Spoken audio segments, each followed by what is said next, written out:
Welcome to the latest chapter of our enthralling ASMR Creepypasta stories. In tonight's episode, we immerse ourselves in the mysterious and gripping narrative of Electric Rabbit. This story transports us to a world where technology intertwines seamlessly with the unknown, presenting a narrative rich with intrigue and enigmatic events.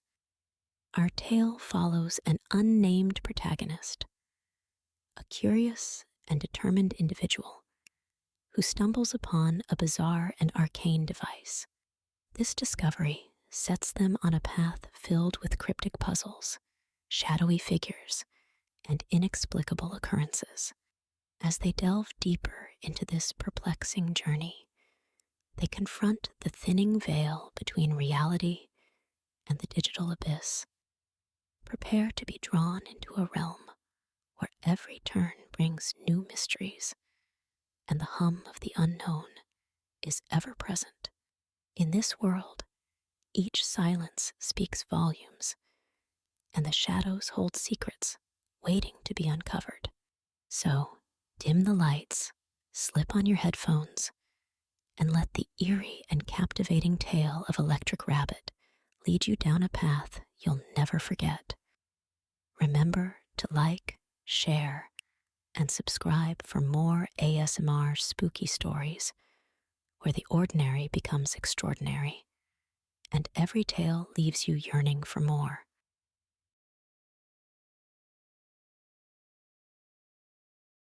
By late 2014, it had been 6 years since my search for an imaginary place that left me with mental scars and a mistrust of my own memories.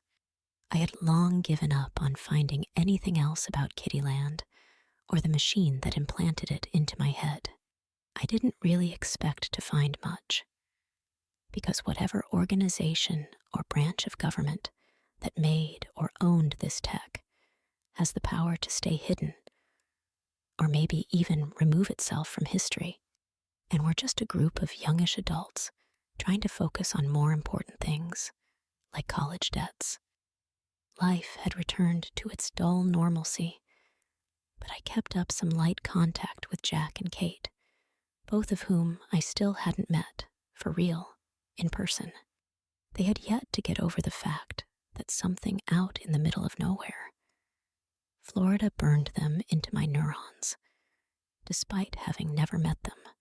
But the real reason we still hadn't gotten together yet was more because we had no need to. Then there's Tyler. By now, he had gone into full-blown conspiracy mode, though only on this particular set of events.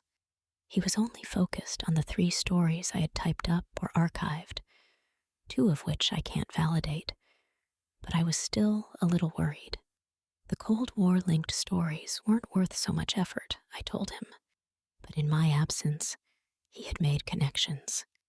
Maybe even, dare I say it, progress. Jackpot, he told me in a sudden, long-winded email one night that I will heavily truncate for the rest of you. Dude, I've made an online buddy, and you need to check out this guy's house. I went, and he showed me something that could be connected to the rest of this crap. Guy's name is Boris.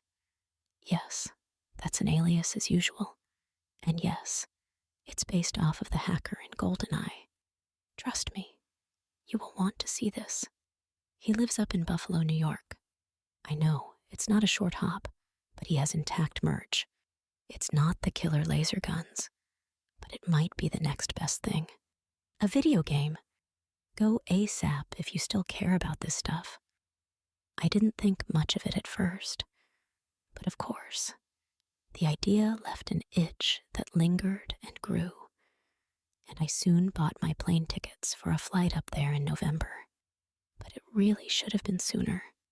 Just because I live in Florida doesn't mean I'm not used to cold weather. I've seen snow plenty of times, but for the record, in November 2014, New England saw one hell of a blizzard.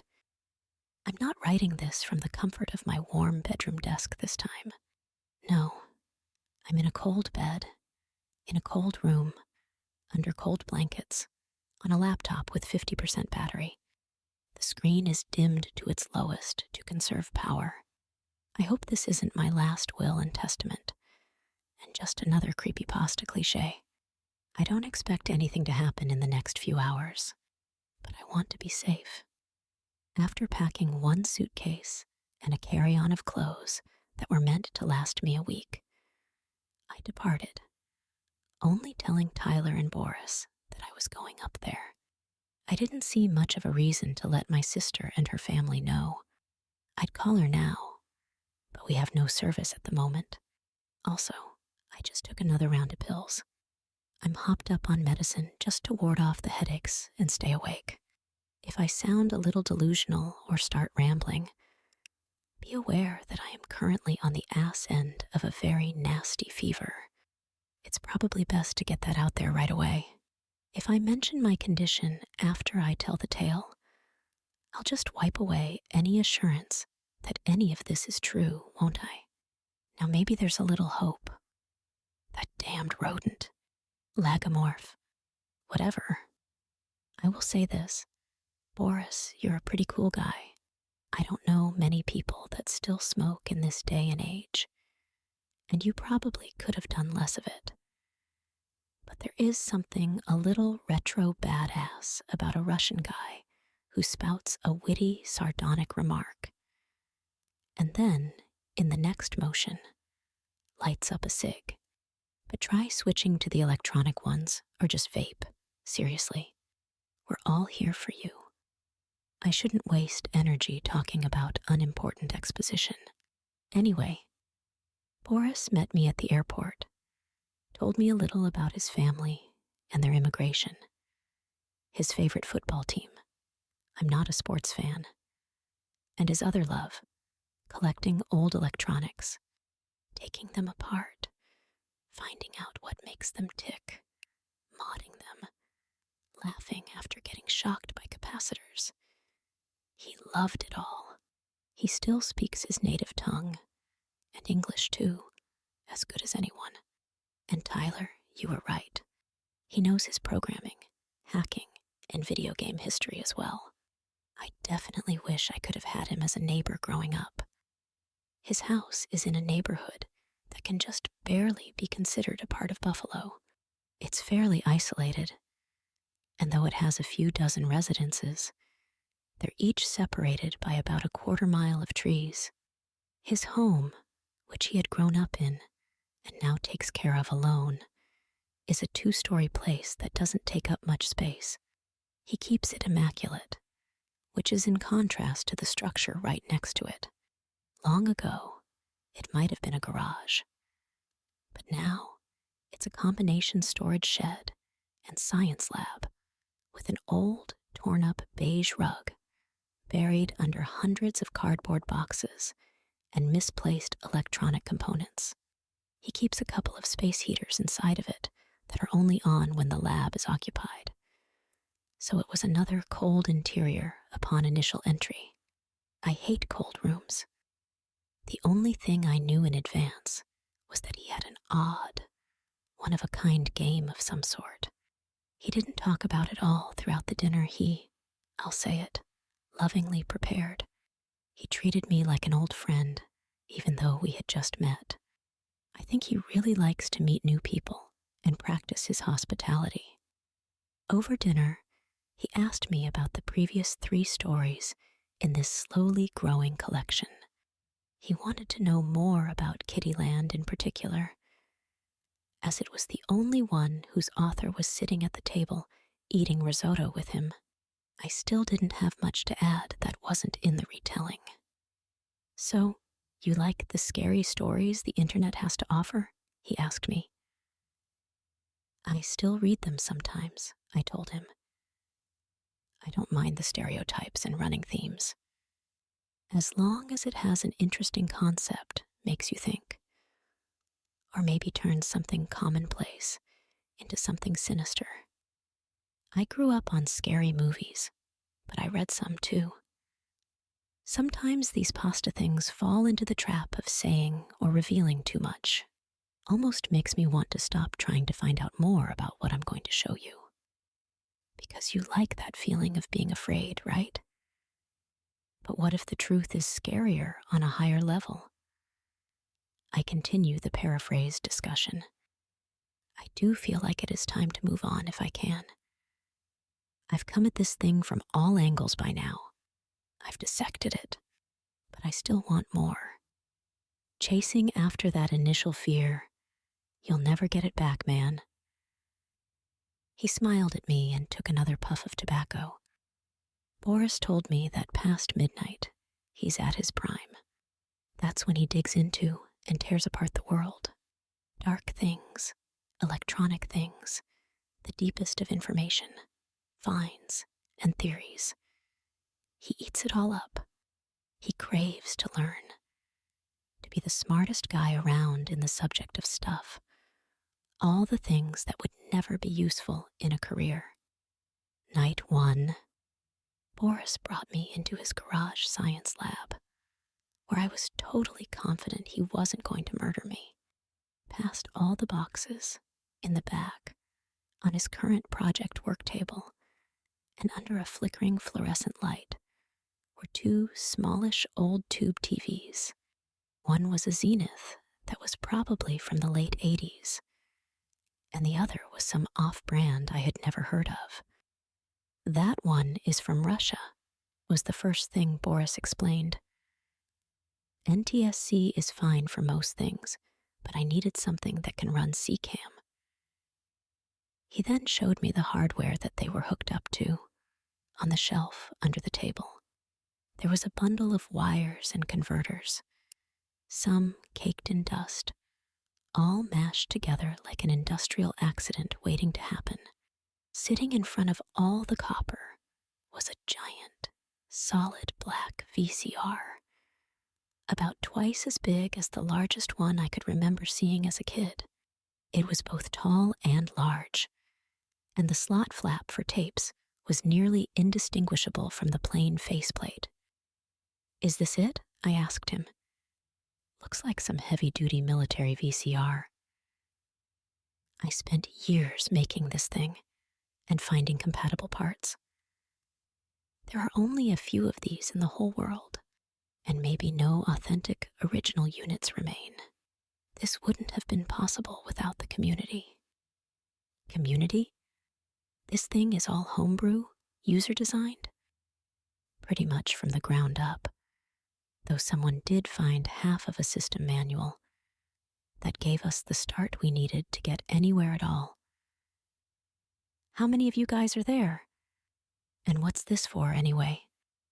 "Not many. It's an elite club," he joked. "Look, you see that?"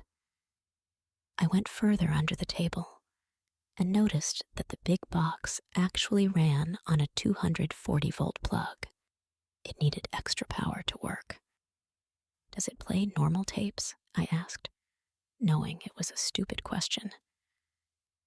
He told me that it could, sure, but the thing was primarily a computer, a powerful but obsolete machine built with specific high-endurance parts. Boris had lost track of how much time and money he had put into it. The device had one piece of known software, and it was speculated that the hardware never left its prototype stage. But it had software. Maybe that shouldn't have really come as a surprise. Unless it could blast lost media Disney tapes into your mind or something, what would be the point of making this thing? "I can switch it between the 2 televisions," Boris explained, as I followed him to a secured metal locker in the corner of the garage. "It can run in 2 different formats. I'm only going to show you one of them tonight." He grabbed a box from the locker, opened it, and took out one of those old, bigger VHS cases. The kind made of plastic that snapped opened and cushioned the tape inside. It was solid black, and the media within was gray, with no markings. There was only a worn label with one handwritten word: Rabbit. The cassette had no windows. so it was impossible to see the spools inside. Hold it. Be careful. He lowered it into my hand. It weighed about 3 pounds, a little heavier than a modern hard drive. By now, I had figured out that this was no typical videotape, and it was no wonder that hardware had to be built around it. Have you popped it open? You can't without destroying it. Someone tried already. But did they get a look inside? Normally, I don't think there's anything scary about just, physical objects. But this came close. The guy who pried one open was filming it. You can see a few frames of the inside before it burns up. It reacts with the air and catches on fire. There is a spool in there, and you can hear it going back and forth in the VCR, but we don't know what it's made of. We don't want to open one again and lose another. Then what's in contact with the hardware? Boris flipped the media over and opened the flap where the magnetic tape would usually be. Only here, it was solid, black glass of some kind. Whatever fed data into the readers did so through an opaque material. He laughed. If you think this is weird, wait until you see what's on it. I admit that I began to shake in anticipation. Boris had hooked me. He lit a cigarette, brought the game to the table, and set it down so that he could bring out and position a camcorder that must have been wired into the heavy-duty tape player.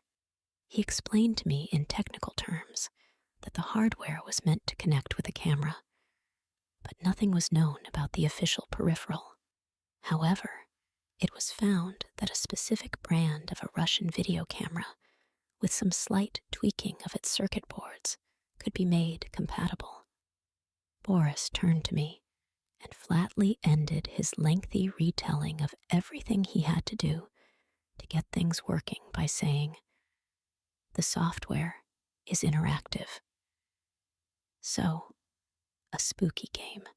But wait, it's also Russian and is played on outdated and strange hardware that for some reason is a system based off of a VCR. Sure, why not? He double-checked everything, turned the TV on, and put the software into the machine. I prepared myself for whatever visions of hell were about to flash on screen, and wondered how realistic the blood would look. But nope, that wasn't the route it was taking. Instead, a cute and confident rabbit appeared, sitting and waiting on a solid color foreground under a flat blue sky, with no logos or menus in sight. It was either a platformer or a point and click, though he was looking to the left instead of the usual right. He had a nice, idle animation as he awaited a command, despite all of the video interlacing going on and the creature moving at about an uneven 5 frames a second. "How are you supposed to control the rabbit?" I asked. Boris just pointed at the camera. "You look at him and speak." "So you have to tell him what to do?" "Yes, and it wants to see a talking face, but we don't know if it actually recognizes them." For a while, this was all we saw after we got the game running. What little we have of the manual only mentions a camera one time. Boris said something in Russian, which he translated for me as "start." This made the rabbit smile, and a solid white block dropped down. I figured that it was a placeholder for the game's title, or was just a missing graphic. The rabbit then asked, in a bizarre, peppy, high-pitched, yet heavily accented Russian, "Say hello to me, and we'll begin the adventure." We also got stuck here, guessing names for months like a Rumpelstiltskin challenge, Boris told me after he translated that first bit of dialogue. We didn't even know it was looking for a name at first. Incomplete software is a pain. He told me what hello was in Russian and offered me a try. So I turned to the camera and very clearly said, jokingly, Strafstvoit, rabbit, rabbit. The creature snickered playfully and shook its head. In time, someone got it. In hindsight, we should have tried it sooner, Boris said, and turned the camera back to him. Strafstvoit, fun bun. The rabbit smiled and waved, and then began walking to the left. Fun bun? Come on, I replied in disbelief. Yes, we spell it with tunes. No idea if that's official or not, though. I said something along the lines of the name, sounding like a kind of sex toy. And he laughed and told me that everyone else in his group had similar reactions upon Googling it. But this was meant to be a kid's game, apparently. So it was clearly supposed to be an innocent and fun-to-say name. I just stood there after that, watching and asking only a few more questions. It was a simple game with 5 long levels.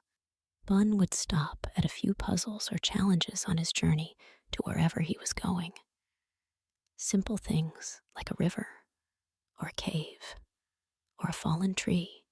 Everything had a solution, and I could tell that Boris had played this game many times. The moment the rabbit asked what to do to clear the next obstacle, Boris answered right away. Mr. Bun would then perform the task and smile and say thank you before continuing. The first level was a nice open field. The second level was a long road with abandoned cars, which felt like it had undertones of something darker. But the third level went back to nature and was a vertical scroller in which Boris guided Bun up a tree by picking the right branches, at one point returning a lost egg to a nesting bird. The fourth level was an urban setting again, this time exploring an empty shopping plaza filled with product art and logos satirizing American culture. I found the back and forth shifting tone strange and wondered what this was all leading up to, as no human characters had appeared. The last level took place in a city park overgrown with pixelated trees, which eventually led to an area that looked a little like Times Square. The buildings were intact, but covered in vines, and animals like deer and squirrels lived in the road-turned meadow in peaceful coexistence. If you've seen I Am Legend, then you'll definitely get the idea of what this ending screen looked like. Honestly, it was masterful pixel art for a game that Boris's group placed at being made in 1990. And I liked how it all started with a flat 2-color landscape and gradually became much more detailed as the player progressed. As I watched Mr. Bun reunite with his family, his wife Rabbit and 3 kids, and then all take naps together in the Times Square Glen, I actually felt my heart get lighter for a moment. This game wasn't terrifying at all. It was poetic, and the whole post-human civilization, but life goes on thing was humbling. The last time I felt something similar was when I watched that old Peace on Earth cartoon from 1939. It's sad, but hopeful, and I could respect that. Actually, an early impression I had was that this could be a perfect iPad game. It's an hour long, creative, and could be made easy to pick up. I should mention that there aren't really enemies in the game, but there are some contentious encounters with other animals. Some started arguments, and a few wanted to fight. But Boris would tell the rabbit what to say to avoid a violent confrontation and resolve things peacefully. Even some of the uglier or meaner-looking animals that I expected he'd have to jump on or kick could be talked down or reasoned with. They would then smile and compliment Bun. I told Boris that I genuinely liked the game, and that despite my expectations of it being some demented creation, or, sarcastically, a haunted cartridge, I was glad I got to experience it. But then he had to ruin things. That was a perfect run, he told me. It took us a year to figure out all the right answers. It's not the most challenging game ever made, but I remember him trailing off for a moment. I think that's enough for tonight. I was disappointed. I wanted to see more. Tomorrow, he promised. He would show me the rest of the game tomorrow. I assumed that would include all the ways that the player could fail, but it was such a sweet little story. So what would a game over be like, if not just an oops, try again? Boris's house had 3 bedrooms, and I got the second largest. It was nicely made, and there was no evidence left that Tyler had been in this same room, what him being messy and proud of it. Again, I have a great host. As I drifted off under clean blankets, I thought about Bun's journey and wondered if Boris purposely only showed me a perfect game that first night. Night 2. We had lunch out every day around town at his favorite restaurants.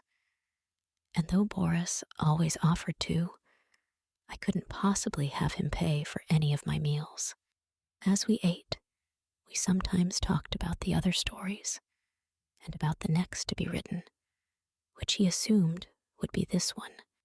Maybe it was the whole reason he agreed to have me over, to tell the tale of Fun Bun and his strange hardware of murky origin.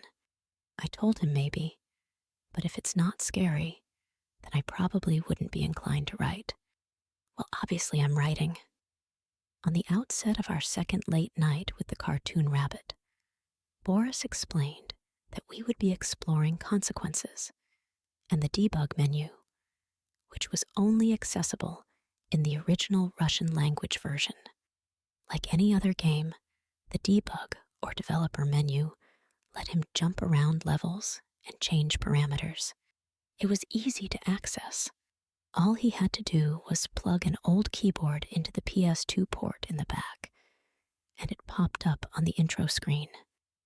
Instead of having to watch the rabbit move from trial to trial, he jumped straight to the first one. Fun Bun teleported to the troubled field mouse, looking for his lost sock. To win normally, the player would open up their inventory screen, which is seldom used, as there are only about 8 items in the whole game, and pick the already owned knitting needles so that Bun could kindly make a new sock instead of going on a hopeless fetch quest in a vast field. But apparently, it was also important to comfort the mouse first. "Hang on to your butts," Boris quoted Jurassic Park with a sardonic laugh. He equipped the knitting needle before talking to the mouse, and the rodent, I guess, thinking it was being attacked, reacted by screaming at the top of its lungs, running up to the rabbit, taking the needles, and jamming them into poor Bun's knees before running off screen. He cried out in agony and became immobilized, only staring at his bleeding legs in pain as tears ran down his face. I'm pretty sure I muttered a few expletives around this point. That incorrect choice was apparently a soft lock game over. The only option was to reset the whole system, which seemed like either a fault of the prototype software or was just to rub salt into the wound. Though with a debug menu at his disposal, Boris could simply restart the scenario. This time, he showed me a simple, incorrect answer instead, which was a little less horrible. He called the mouse a jerk, and in response, it bit him and ran away, leaving a small red dot on Bun's arm that Boris assured me would stay there the whole game. He emphasized that there were 2 types of failures. There were game enders, and then there were wrong choices that would still let you continue. The types weren't restricted to how you failed. Game enders and bad choices could either be caused by wrong answers or poor inventory decisions. That meant that there were multiple ways to end the game, either with serious injury or death. More on that later. The perfect run, the middling playthrough, or by achieving the dark ending. I'd seen the perfect run already. In the middle of the road game, Bun manages to avoid death, but still pisses off a number of animals to sustain injuries, physically or mentally. Any scars are permanent. And if Bun is verbally insulted, his face drops a little. He eventually goes from a smile to a very dour, soulless expression. The variety and attention to detail is impressive, and some of the injuries are pretty nasty. Even just screwing up once keeps Bun from having his perfect day. And at the ending screen, he turns his back on his family and the Glen and simply walks off screen. He showed me the dark ending next, which is just as hard to get as the perfect one, as you have to avoid being killed or maimed, yet still make all the wrong choices that cause injury. It was actually morbidly funny, looking utterly beat up and sick of life after failing all the animal residents. Bun returns home, sees his family and the other smiling critters, and then takes out a giant butcher knife from nowhere and proceeds to behead everyone, even his own kids. Now, if you're into that kind of humor, you'll be glad to know that the animals' heads are still smiling as they roll away, and geysers of spraying blood erupt from their necks. I'm fine with this stuff as an adult, but yeah, it would definitely give any unlucky kid that managed to get this ending some serious nightmares. Oh, and then Bun commits seppuku. The screen flashes, and the ruins of Times Square and the Glen are suddenly engulfed by a blazing hellfire, endlessly looping. The end. At this point, I only liked the game even more, being my twisted self who loved a dark comedy. I wanted to meet the people that made it. Boris, too, also still found satisfaction in the grim aspects, though he did agree with me that this was meant to be a kid's game, and yet had this horribly dark, easily experienced crap going on. Anything less than a perfect run. And children would see Fun Bun receive grievous bodily harm as shocked parents watched on. But that wasn't quite the end of it. There was one feature of the game that perturbed even its most seasoned vets, and it really had no reason to exist, as Boris put it. He warped to the abandoned road stage and started the scenario with the bandit raccoon. This was one of the more brutal challenges, as failing to pick the right dialogue would cause instant death. Boris proudly told the raccoon to go, well, screw himself, resulting in a quick stab to the gut by a long dagger. Consequently, he steals all your items and runs off. Boris then lets the game sit there. Eventually, the pool of blood under Bun stops growing. Everything is still. It's like the game has crashed. Then he turns to me and says, "We'll come back in the morning." Night 3. Wow, I didn't expect the developers to take it so far. When I wake up the next day, I practically rush downstairs like it's Christmas morning. Boris takes me to the garage, stops me before I round the corner of the last shelf, peeks at the TV first, and then nods and guides me over. Fun Bun is a rotting corpse. Flies buzz around him, and vultures with 2-frame animations pick at the carrion. I was legitimately bewildered. Why would this be programmed into the game? Who would leave it on just to see it? Was it to teach kids that life had permanent consequences? All the deaths and injuries are like this, Boris tells me. There seems to be a built-in timer, but things stop progressing after 5 days. Insane, isn't it?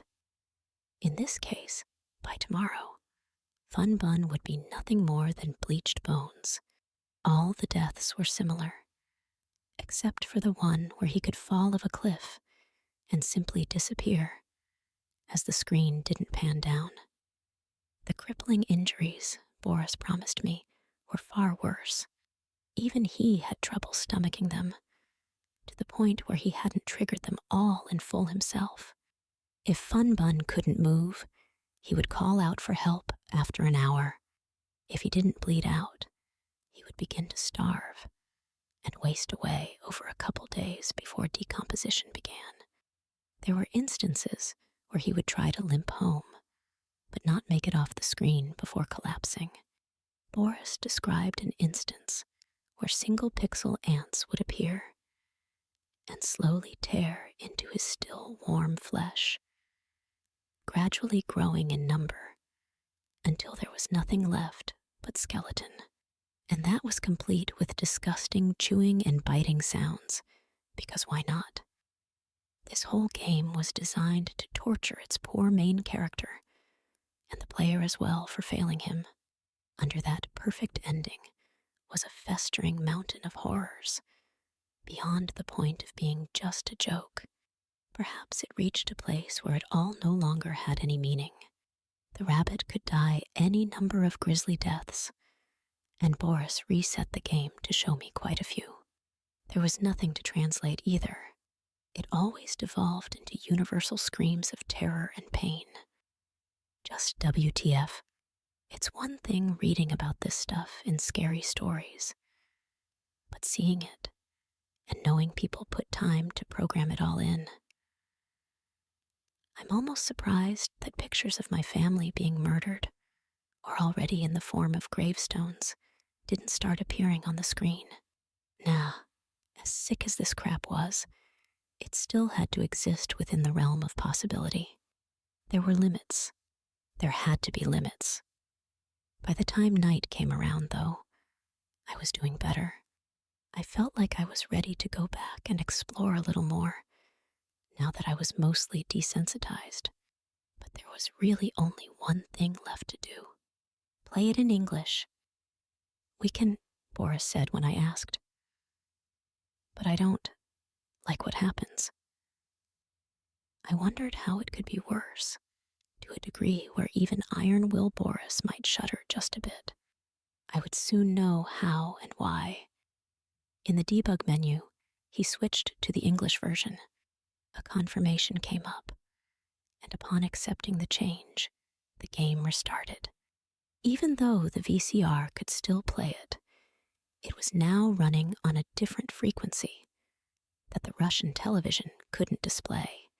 It took a few minutes for Boris to switch the wires around to the other, American TV, and to set up a compatible camcorder. This one, a 1980s RCA model. Boris hesitated before turning everything on, but he didn't bother asking me if I really still wanted to go through with it.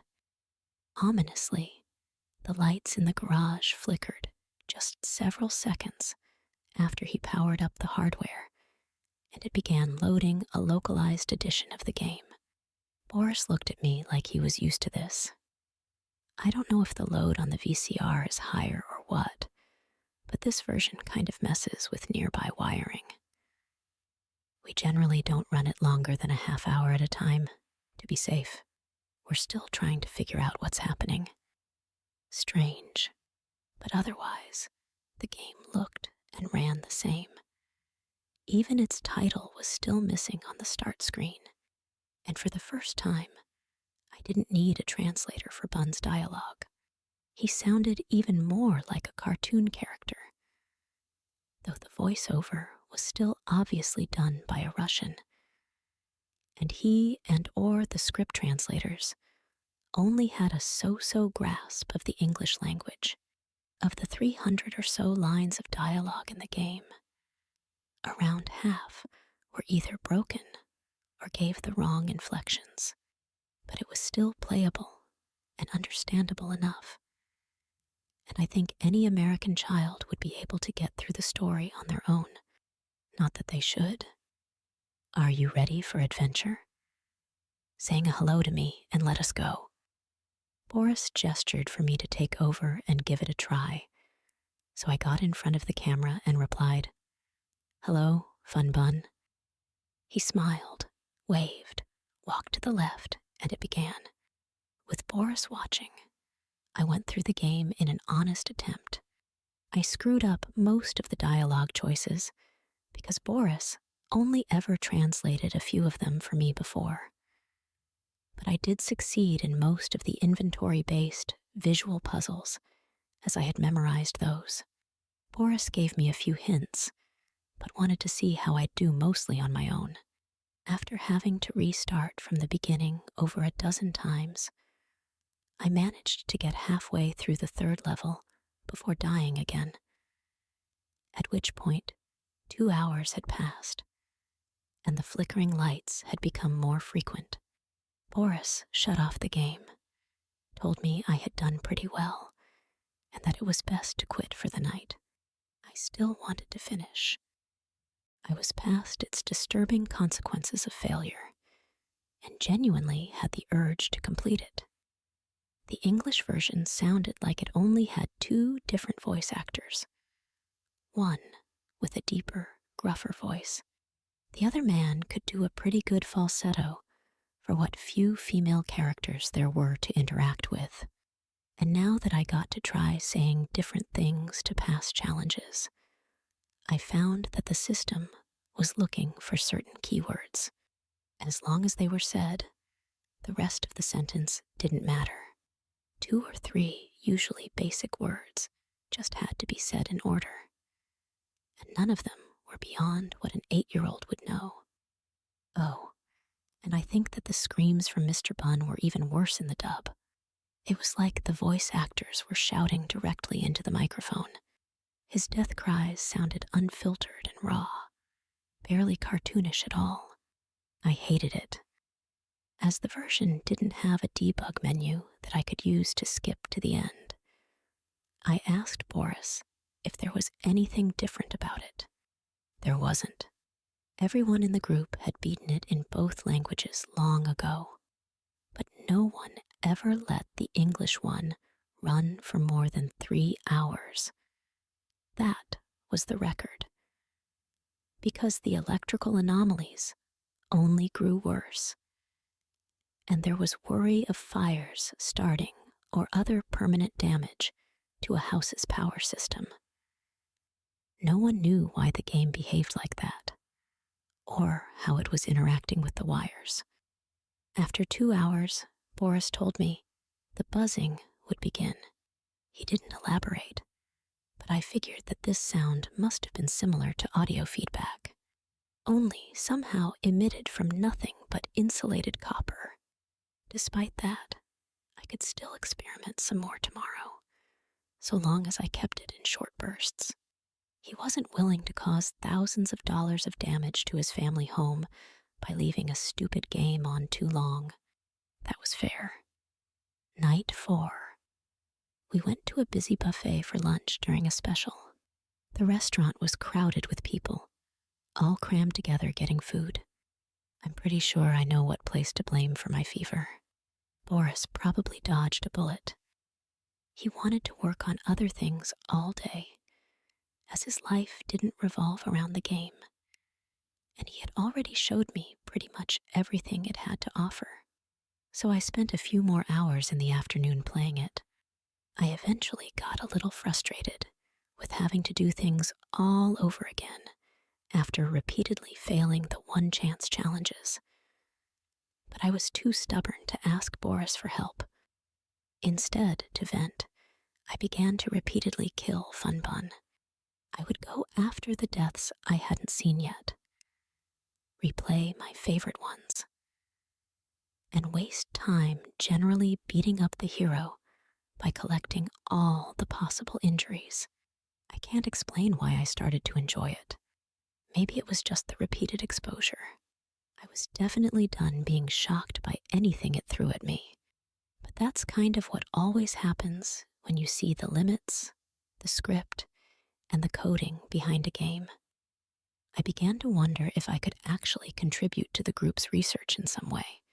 Had anyone been an outright sadist to Fun Bun by just killing him over and over with as little mercy as the real world's rabbit hunting predators would give him?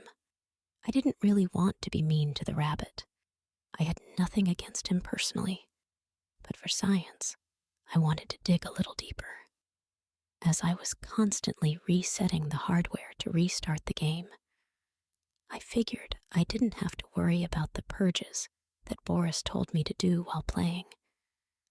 Every hour, turn the game off for 10 minutes, for the sake of the wiring, but I was only playing in bursts, no longer than 15 minutes. So I wanted to believe that the charge, or whatever we should call it, never had a chance to build up. Looking back, I probably should have done as he asked anyway.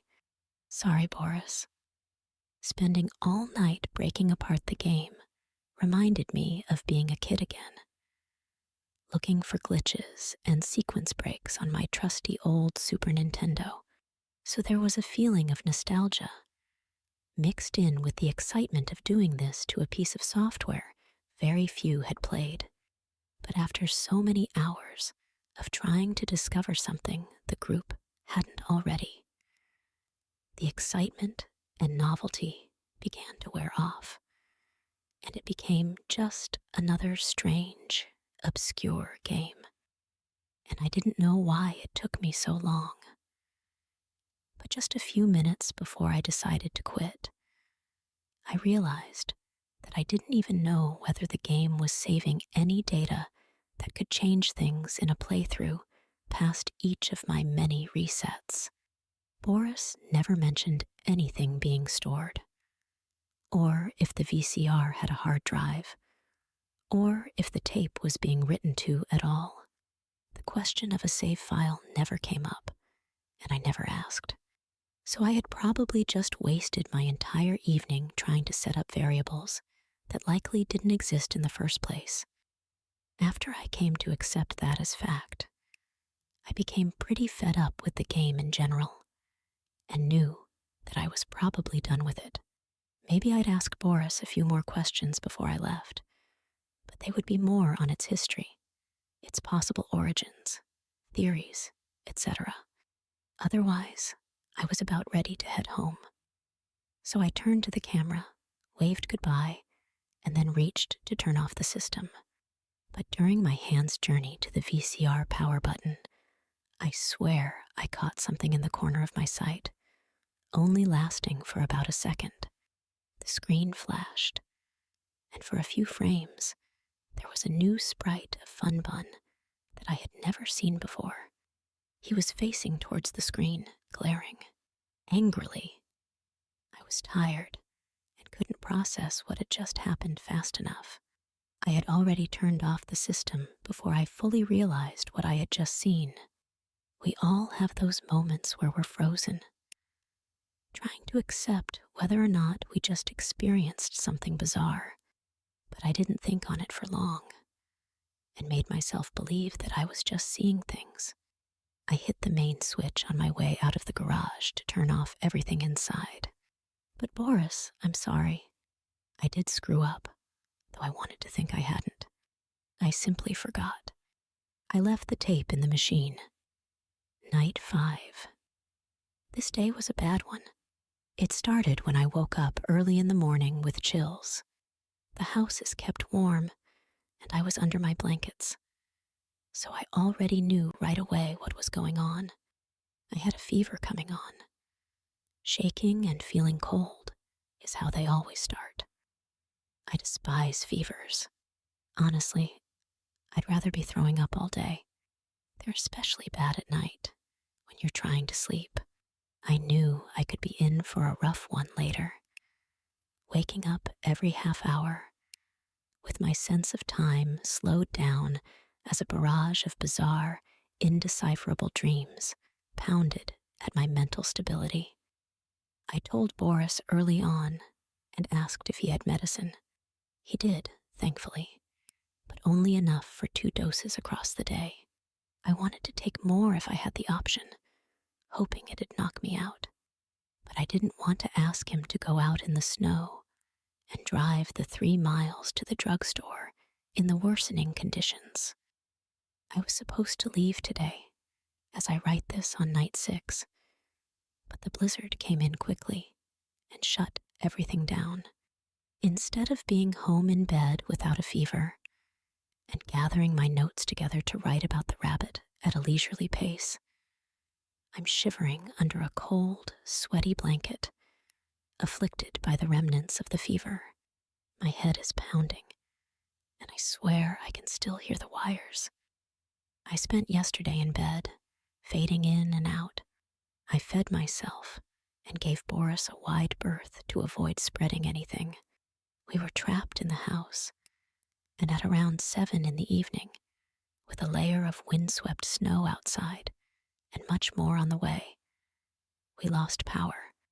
But just a few minutes later, everything was on again, and there was a very low rumbling that traveled through the walls. My addled mind was able to figure out that there must have been a generator in the shed out back. As always, Hotel Boris impressed. But on backup power, we would have to lose most of our heat, so the house was soon quite cold. After spending the evening curled up under the blankets and filled with medicine, I woke up from a dreamless sleep at around 1 in the morning. I felt like crap, had a horrible headache, and couldn't get back to sleep. The water heater was one of the few things still running, and Boris had gone through the house to open up all the taps some to keep the pipes from freezing. So I figured taking a shower would be okay. The bathroom lights were unreliable, leaving me in darkness with the running water every few seconds. I almost had a heart attack when I saw the shadow of 2 giant ears on the shower curtain. But I worked up the courage to swat at it, and then sighed in relief. The shape of the light on the fabric had just tricked my eyes. The hallway lights also flickered as I returned to my room, but I simply attributed the problem to poor performance from the generator. I slid back into bed, but couldn't really sleep. If I did nod off, I'd do so for a few seconds, and then wake up from yet another nonsensical dream. Needing to occupy my mind with anything at all, I took out my laptop. Boris had turned off his home server and router, but the internet was out in the area anyway. All I had was a portion of my iTunes collection and a few movies, but just skipping through them helped me relax. As my eyes grew heavy again with my laptop on my stomach, I snapped out of a micronap and saw some strange interference on the screen. The left side, closer to the wall, had pink and green banding and distortion, almost like there was a powerful magnet nearby. Thinking that my graphics card was messed up, I gave the machine a few taps with my palm, and after that didn't help. I pulled it away from the wall, which cleared up the screen. If I brought it closer, it got worse. When I stupidly decided to try pressing it against the wall, my desktop began fracturing into graphical artifacts, and it was then that I heard the electrical buzzing. I got my computer away from the wall before it might have been damaged, and pressed my ear against the stucco by my bed.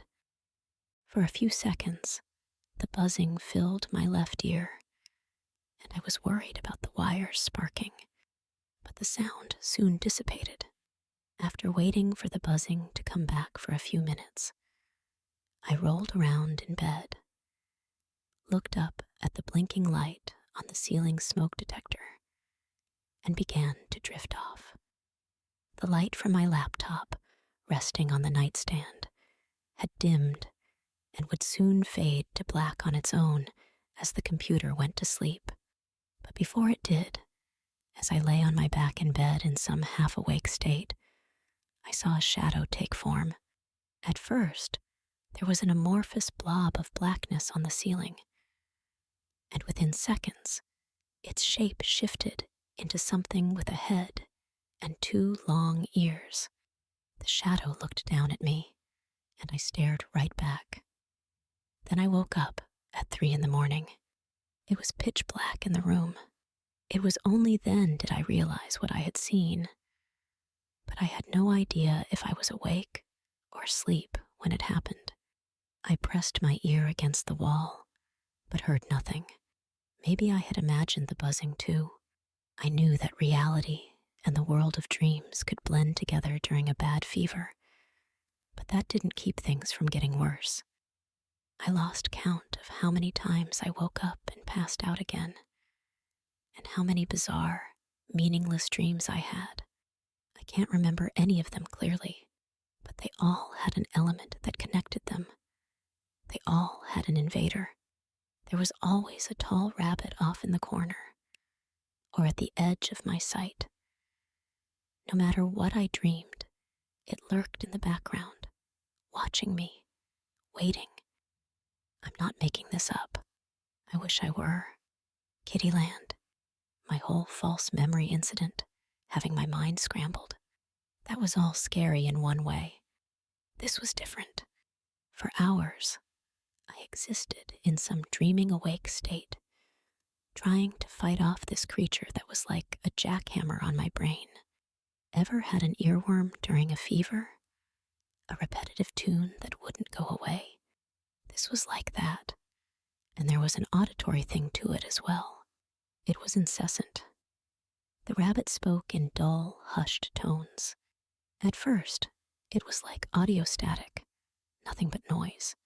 As I became more lucid during my brief dreams, I listened more closely to the sounds that came from the creature. I realized that what I was hearing were lines from the English version of the game, spoken in around 5 words a second, and broken apart to create sentences as fast and chaotic as these stories my mind was trying to create in my sickened state. Once I understood what I was hearing, the words grew louder, and my dreams began to wrap around the rabbit instead of only including it in the background, as if my mind was trying to explain its presence. It was getting stronger. I could hear the electrical buzzing in its dialogue. Once my dreams began to turn into actual nightmares that were startling me awake, I gave up on sleep completely. I left my sweat-soaked mattress, used my phone as a flashlight, went downstairs, and started a fire in the den's fireplace. I was lucky that the room didn't fill with smoke, as I didn't check the flue first. I didn't know if the wires were bunning sick again. I didn't care. As far as I knew, the garage was unpowered and the game was off. I thought, maybe this was some form of the Tetris syndrome. I had played the game so much that it was hard to flush it out of my mind, and I was seeing it long after I had stopped playing. I could have that problem when I was younger, but this was so much worse. As I rested on the floor next to the fire and concentrated on the calming flames that seemed to help clear my mind, I recalled some of the hideous forms the monster had taken. It always looked threatening in a passive-aggressive way. Sometimes it was simply a big rabbit, but it could also be tall and lanky, or take on a human-like form, with its limbs crushed and contorted into unnatural and twisted arms and legs. Sometimes its limbs were missing completely, or rotting away, festering with maggots. Part of its head was gone once, exposing skull. I think the worst one was when it looked like a walking starvation victim, with its skin tight around its bones, its incisors long and yellow, and its ears gone. And that bothered me. I could handle all of its other funs, sick, but when you take away the ears of a rabbit, it just becomes an ugly rodent. Was it trying to change forms until it found one that terrified me? Was it thinking? Learning? I didn't ponder too long. Miraculously, I fell into a deep sleep by the fire, and Boris found me by its ashes at around 10 in the morning. Night 6. I didn't think it could get worse than last night. This morning was when I found out that I might have been losing my grip on reality. Boris was still empathetic of my illness, but I could tell that he had something on his mind. My fever had diminished a bit, but I was tired, thirsty, and hungry. He made me a late breakfast with a portable propane cooker, and while we ate, I realized that the house was even colder. We were now on a real energy-saving crunch, and it was my fault. He tried not to sound accusatory, but I could tell that he was annoyed.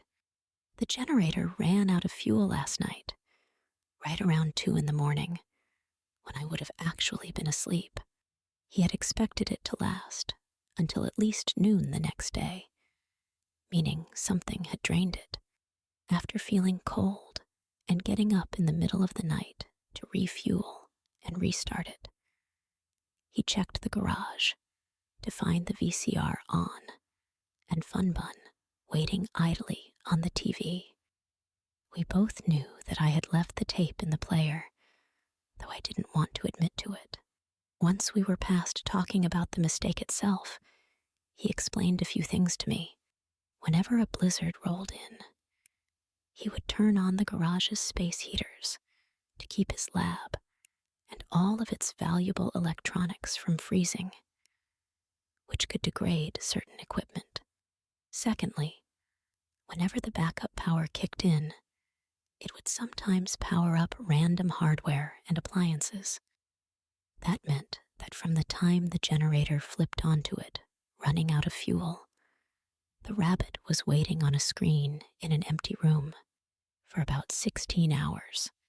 Boris never checked the garage after I left. He had smoke detectors in there along with some webcams, but they didn't face the TVs, and whatever Fun Bun's game did to the wiring emptied the generator. Despite that, we still had enough fuel for now. The game was safely tucked away in the cabinet, and the TV setup had been unplugged. There was just one thing he didn't understand. Though the generator could unintentionally turn on some machines, he had taken safeguards to make sure that didn't happen to anything in the garage. There was no explanation as to why the game was running, or how the switch I knew I flipped on my way out, well, unflipped. If that wasn't menacing enough, Bun had still been haunting me 2 hours after the game had been turned off. I say that knowing now that it wasn't just my barrage of fever dreams that made me feel like he was stalking me. He broadcasts himself through the wires. I know he does. He got properly turned off before I fell asleep at the fire, but I still sensed him. I believe the effects of his radio waves linger for some time. No more building up suspense and beating around the bun, sick. I know the tech of the VCR combined with the game feeds a program into the wires and somehow transmits a short-range signal. I may not know how, but I'm open enough to realize what's going on and accept it as fact, instead of just cowering in fear, thinking I'm being possessed. Still, arming yourself with knowledge only does so much. It didn't give me a full grasp of what I was dealing with, what it was for, how malicious it could be, how long it lasted, or who made it, and why. Too many unknowns. But I thought I might have at least been safe with the tape out. If anyone would believe me and use what I experienced to learn more about the system. It was Boris. So I told him what I had gone through. I might have had a fever, but I think being sick enhanced Fun Bun's abilities, instead of being the reason I suffered from them in the first place. After insisting he consider what I was telling him, Boris relented some and said it might be possible that the game was transmitting data through the wires, similar to how power over Ethernet works, which uses the electrical system as a network line. But that didn't explain how it could send information through a plain old 240-volt plug, or how that data could mess with the mind. I asked if he had any similar experiences, and while the English version of the game did make him feel slightly off while playing it, he never went through anything like I had. I asked if I could sleep in the living room that night, or just anywhere away from the wiring. He said that he'd simply flip the breaker for my bedroom, so nothing was flowing through its walls. That should have been obvious. Once I was feeling a bit better, I asked to be filled in on the game and system, so I could know everything the community did. Here's the short version. 6 copies of the tape are known to exist, minus the one that was opened and destroyed. None are labeled, leading those in the group to believe that, like the system, they didn't leave a prototype stage.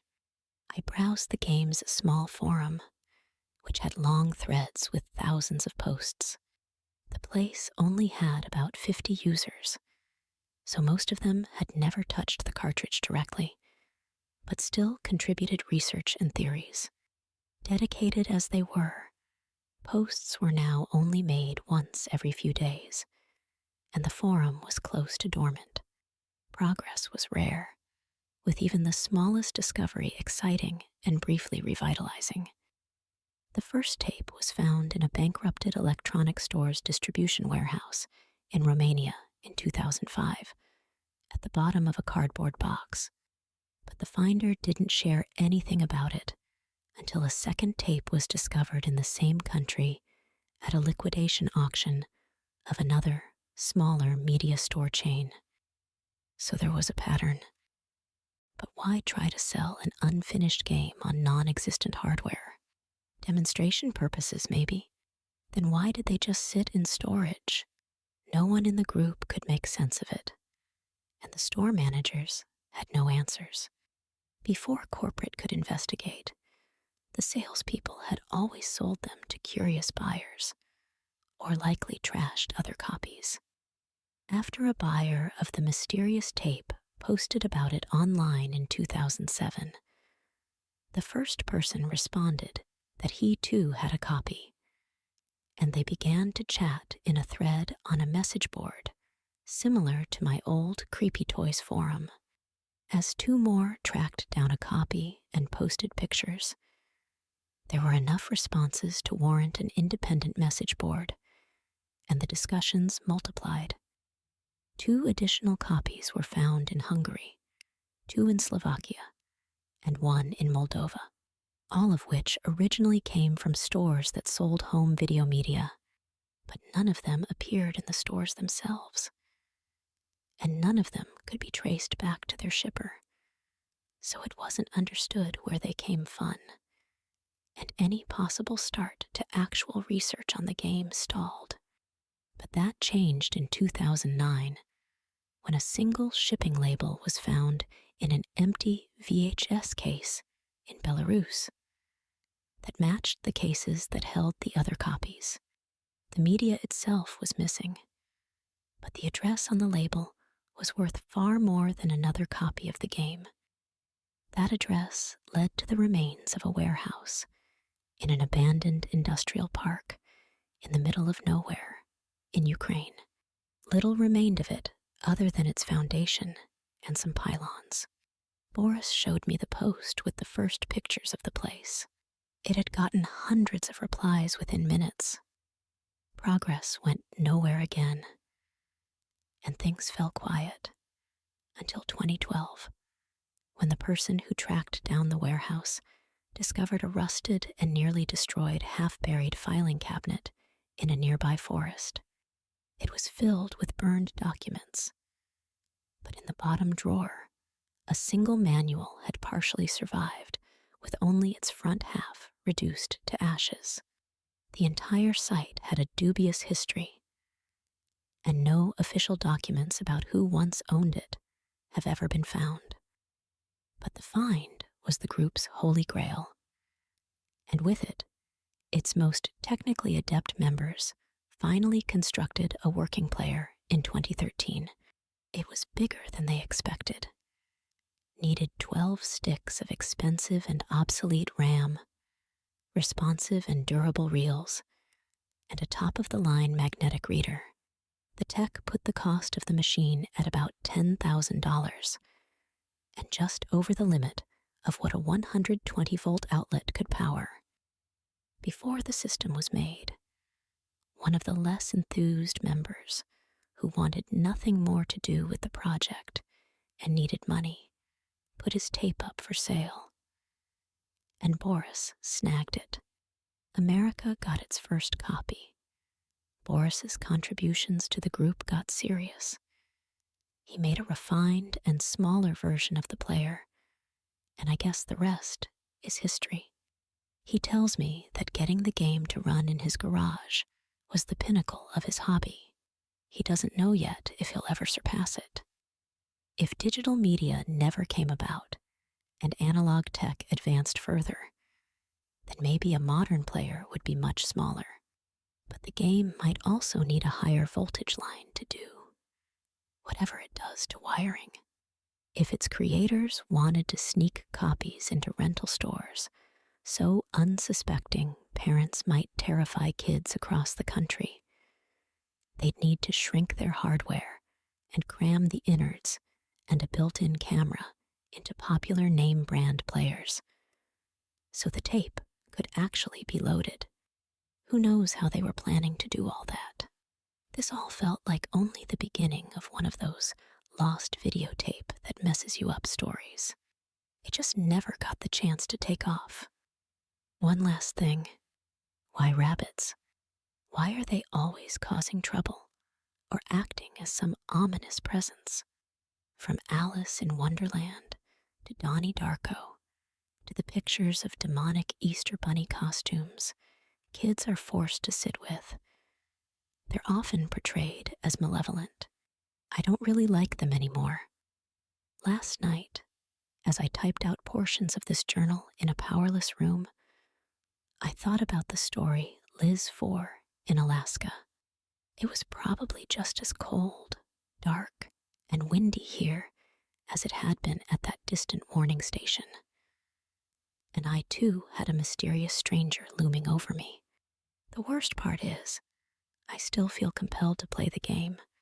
I'm drawn to it, filled with NyQuil and surrounded by unelectrified copper. When I finally closed my eyes, I expected to sleep well.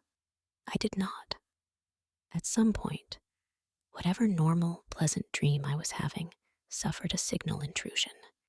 I seized up, not too unlike our old nemesis sleep paralysis, and suddenly started dreaming lucidly, although my body wasn't very responsive and my eyes felt heavy.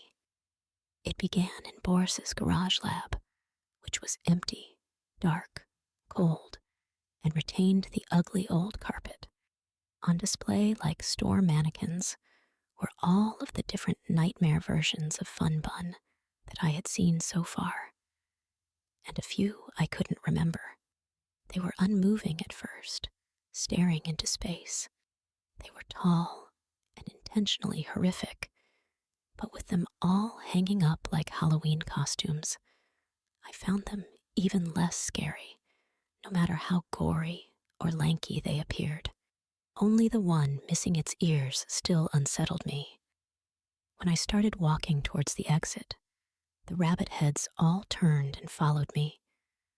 Though their bodies remained frozen, they watched as I left the garage, but I didn't feel like they were about to give chase. My dream told me, or I felt, that they were trophies. I had already conquered them. I went through the door, and instead of leading outside, it brought me to a far different place, which existed in the past. It was my old house's kitchen. As a child, I had a few bouts of sleepwalking. That was a brief phase. But one of my memories that stuck out was the time I suddenly woke up, standing in the kitchen of the first home I knew, late at night. I didn't know how I had gotten there, and I didn't know where I was at first. I'll admit that I kind of broke down and cried out until my mom came and comforted me. It had been a long time since I last revisited that house in my dreams. In the dream, there was a strange emphasis placed on the appliances of the kitchen and the outlets, anything electrified. Everything was still dark and cold. But things like the old 1980s toaster, the fridge, the oven burners, they had a presence, some kind of power when I approached them. They hummed quietly, and I could sense the smell of burning dust near the objects. Fun Bun's ghost, or whatever the hell he is, likes electricity. But I'm not sure if this was just one of my childhood fears leaking. Just like the writer of the laser tag journal, I was afraid of electricity as a kid. All I knew about it was that if you touched it, it would shock you to death. I actively avoided appliances when I was young, and even feared turning on the TV. The static that built up on old CRT televisions freaked me out. But that was all in the past. Barely anything actually frightened me anymore. Even Mr. Bun's game had barely fazed me, though its effects were now bordering on the supernatural. I guess I'm a bit hardened and unfeeling. Maybe that was why I so liked that rare high of actually being scared. Before I left through the void that was the kitchen entrance for what might have been my old living room, I perceived the soft footsteps of something small moving across linoleum. I looked down and saw what I can only describe as an early, crude CGI cartoon character step out from the darkness and look up at me. There was no doubt about it. My mind had just created a three-dimensional bun. He was a dark shape, no bigger than an actual rabbit, without textures and having little more body definition than a balloon animal. He looked up at me, his eyes glowing like a cat's. Only a thin sliver of his outline was lit up by the glow from the kitchen nightlight. I remember what he said vividly. "Now look at this!" A cynical grown-up. I just stared down and tried to take it in. Was I supposed to reply? What was I supposed to say to him? Sorry I killed you 500 times? Bun's voice sounded organic, real. It wasn't compressed. It wasn't the semi-mechanical canned dialogue from the game. It was like he was speaking to me as a living entity. Or at least I interpreted it that way and gave him life. Think you got it all figured out, Mr. Adult? I couldn't even be sure if he had a moving mouth. I'm a kid's game, silly. But don't worry, we can fix you. I woke up just a little bit and used my lucidity to reason with the invasive cartoon. You're not real. You're not talking. I'm just dreaming. You can't wish me away, Mr. Adult. You should have just let your kids play. I don't have kids, and you can't be here. There's no power in my room. I was surprised by how well my dream self can rationalize. No kids? Too bad. After all, this is just kids play, he told me, with a big, wide, toothy grin. Let's fix it. Somehow, he changed me. The floor got closer, and the ceiling got farther. I couldn't see above the counters anymore. I knew I was in his domain. Maybe he was the one dreaming, with me as his hapless guest. He turned me into a damn kid. The first thing I did was look down at my pudgy, small 4 or 5-year-old fingers. And then the fear came rushing back from the abyss of memory.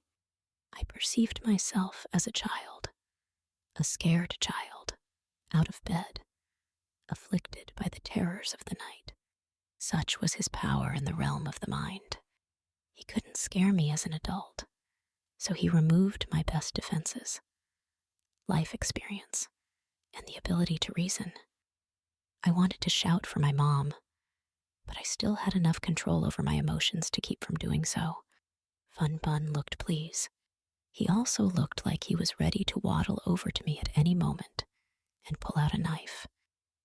"You're bad," he said with hatred, his springy ears twitching. "You enjoyed it, didn't you? You enjoy turning my life into a nightmare. Dead, dead, dead again. Down to my bones. I only wanted to see what would happen." I whimpered like a toddler. "Aw, boo-hoo. And I only wanted to have a good day with my family. For you, let's turn off the filters. You're gonna regret not playing along, kid." His grin finally left his face, and his shadowy form melted into the floor, where it turned into black sludge and drained into the cracks of the tiles. The kitchen shook. I felt eyes all around me, like thousands of needles. The air turned frigid. Everything became even darker. I sensed a presence behind me. It's impossible to describe the totality of the terror that this entity was able to instill. If you're reading this, chances are you're an adult.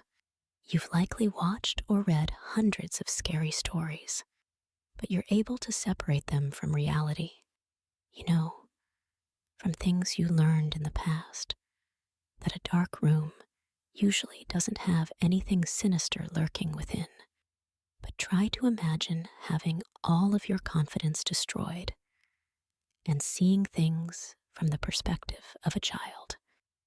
The thing that began to stalk me was, what I have to call it, a corrupted soul.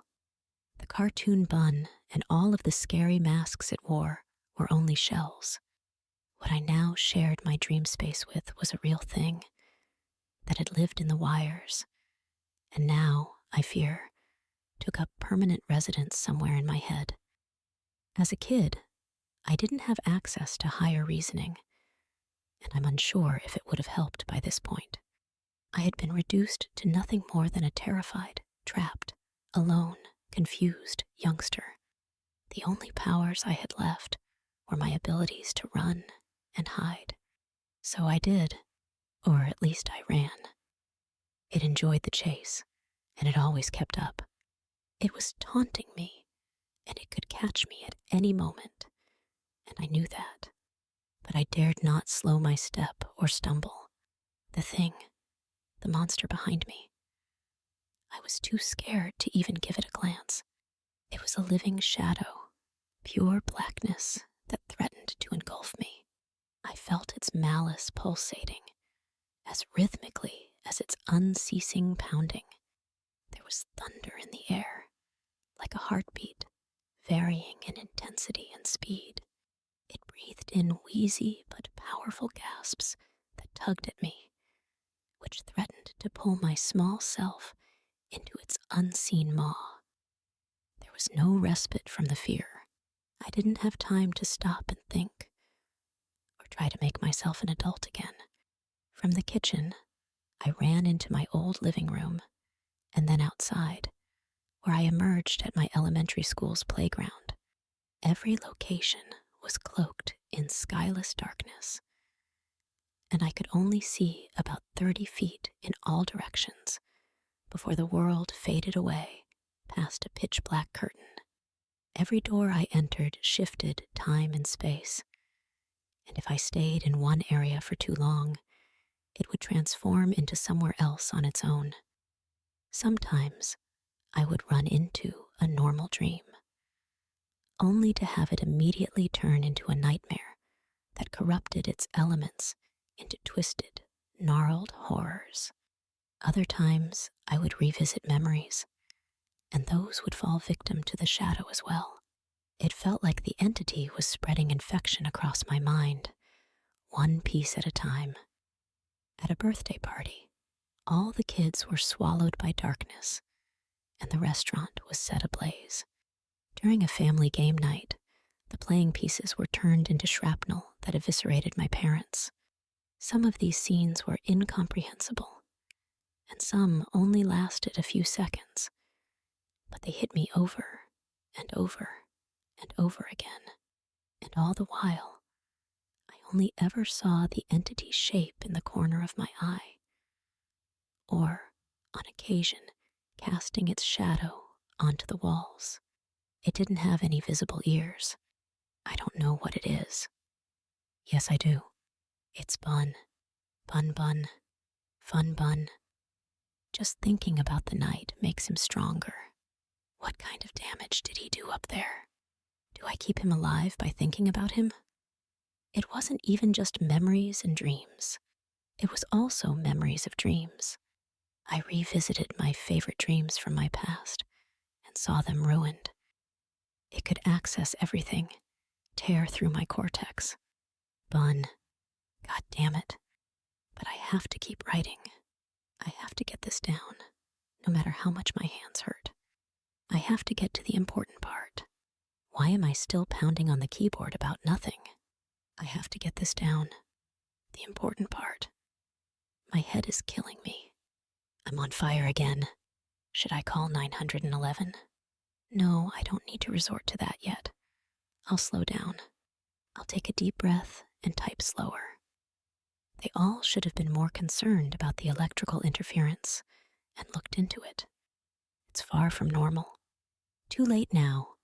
I think Bun is traveling freely in the house. I don't know how, and there's still no power in my room. Or maybe he had already downloaded himself straight into my head. I hate this. I want to go home. I have to get on a plane tomorrow and get out of here.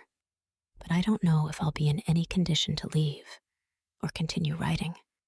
My fingers ache. I'm trapped in this bed. It's taking every effort just to. It's like he's fighting back, trying to get me to stop writing. I think he's scared. There's something about that place that scares him. Here it is. He ran out of places to chase me. And at some point, Kittyland formed around us. Kittyland. That small amusement park that exists only in the minds of a few kids from Florida. The laser tag guns, the VHS game, the LIZ-4 station. They all have some tie to an imaginary theme park. I stopped running when I happened upon it, as did my pursuer. For the only time that night, we both stopped to look around, and that thing behind me muttered its only word. It was in a deep, low growl, but I understood it. Here? The inflection was inquisitive, but there was also a slight tremble that suggested fear. Then the dark remnant of Kittyland faded away, and the chase continued. For hours, I had almost forgotten about the stop over the course of the night, but I was able to remember it, and it stands out. Eventually, I was woken up by Boris, and it ended, but it was a struggle to rouse me, and my fever had returned and spiked. He had checked on me, as I hadn't gotten out of bed by noon. I was in such a deep, unmoving sleep that he thought I was dead at first. Sorry, man, but I just spent the last 10 or so hours trapped with a demonic rabbit from some lower realm of hell. The day was a blur. The blizzard is ongoing, and now it's dark again. I'm about to pass out, but I'm going to find some way to end this interactive Candle Cove the Game shit tonight. Are you reading this, you little bunny bastard? I hope you are seeing this, because if you come after me this time, I'm going to enjoy giving you one more deserved death. Night 50. Where to start? It's been 6 weeks. I don't want to make light of what happened, yet it feels disrespectful enough adding to this journal, so I might as well get out what's on my mind. If he saw the creature again, I don't think he won. I feel guilty about all this. I know I could have done more. I can't say I was totally unprepared. I took measures. To be fair, I tried. We did everything we thought would work, but we missed something. Now it seems like an obvious step. Yeah, so night 7. There wasn't really a night 7. He didn't wake up after finishing the previous entry. I should have braved the snow and gotten him to a hospital after that morning. But we waited. Now he's in a coma. I've read that most comatose patients don't dream. I hope that's true. Jesus, I hope that's true. Then, maybe he'd at least be free from Bun. I really don't want to call it that. It's not a name fitting for the thing that drove my house guest into madness and misery. All he wanted was another good story. Okay, I'll try to fill in some missing information and conclude things here. As incomplete and unfortunate as this might always feel, unless he wakes up, it's impossible to know what he experienced for certain on that final night. Though I never experienced the things he had, I started to really believe him that morning, just by seeing him in that state. And I couldn't use his fever to explain it all away. He didn't write about this, but I unplugged and stored anything that was ever hooked up to that VCR. I cycled the house's power multiple times to try and purge the wires. I made sure that the guest bedroom was unpowered. The thing is, my breaker box is under lock and key. And when I first checked it after I forced him awake, it had been switched back into its on position. I didn't do that, and I can't explain it. After that discovery, I taped up the switch and made sure it couldn't somehow flip on its own again. But that apparently didn't keep him from dreaming about the rabbit. We knew the game had peculiar effects on electricity, but had no idea how dangerous it might become, or that its character was a little more alive than expected, and could even be provoked. I read through the other entries many times before making my addition. He's descriptive, and gave me a mostly clear picture of what happened. At his sister's insistence, as her only link to the game, and to help manage my guilt, I have to find out just what this system is, and what it was meant to do. I have to go even deeper than the group has. I've already posted on the game's forum my decision to never plug it in again, and I've urged other members to do the same, though there were a number of circumstances in our case that led up to the incident. It's just a matter of time before it happens to someone else. Maybe it will be even worse. I've gone so far as to put the game and system in my personal Faraday cage. Despite my precautions, he still had a feeling that something bad would happen next time he fell asleep. I should have acted on my concerns. He thought it lived throughout the house's walls and was targeting him specifically, and I thought the entity was gone now, erased. But we were both wrong. It was his laptop, the computer that stayed near him every night, hunting for a wireless signal. All he had to do was shut it down or turn off the wireless, but he never even suspected it. And why would anyone? Wi-Fi didn't really exist when the game was made.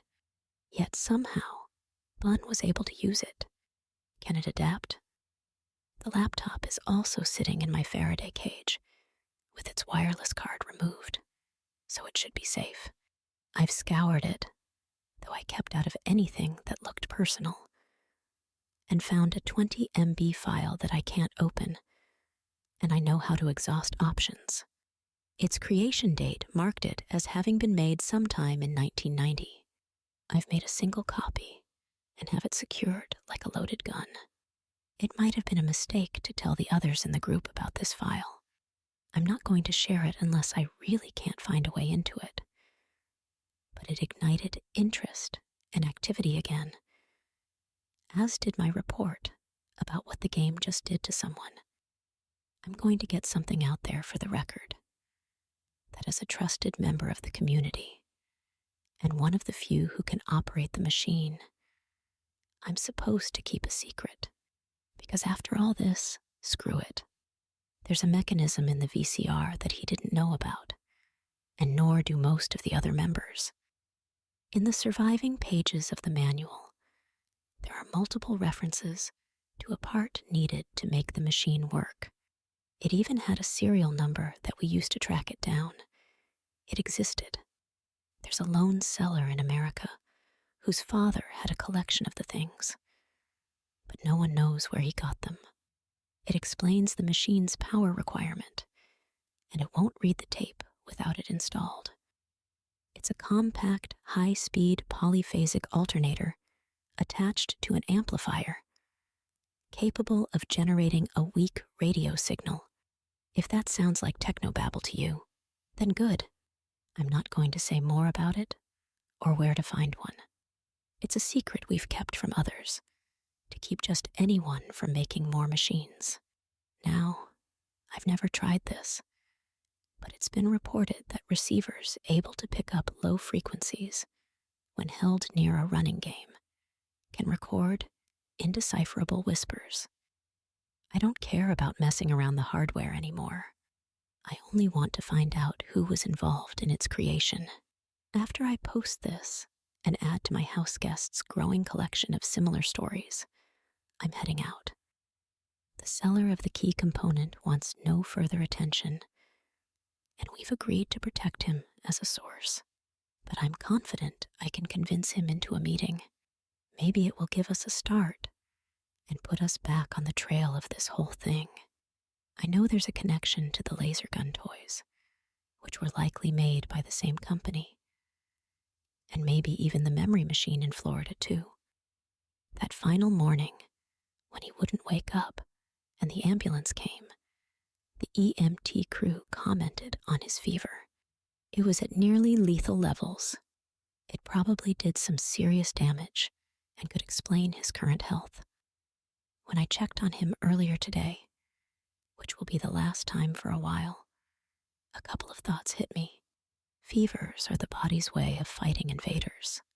I don't know if his first one was the result of an actual illness or not, but his second, much worse bout could have been caused by a different kind of intruder. And what lingers on my conscience is the knowledge that the human body also generates and carries electricity of its own, which comes from a beating heart. If that damn rabbit is still somewhere inside a living host, then what would it take to purge that abomination from a person? I'll end with a post by the admin of the game's forum from way back, a few weeks after it was finally playable, and he had enough time to fully study its features. He was the first to play it, and the first to beat it months later. The earliest screenshots of Bun's adventure were legendary to us. At the bottom of the original detailed report, which went in depth about the many ways the main character could die and what would happen to his body, he had this to say: "It's a game worthy of a scary story, absolutely. But when you see it from all angles and dissect it and assure yourself that it's just another thing made by humans, the fear goes away. Mostly, the only way it has left to scare you is by taking it to another level. And it's strange to say this, but I feel like if any game in this world actually could take things to another level, it would be this one.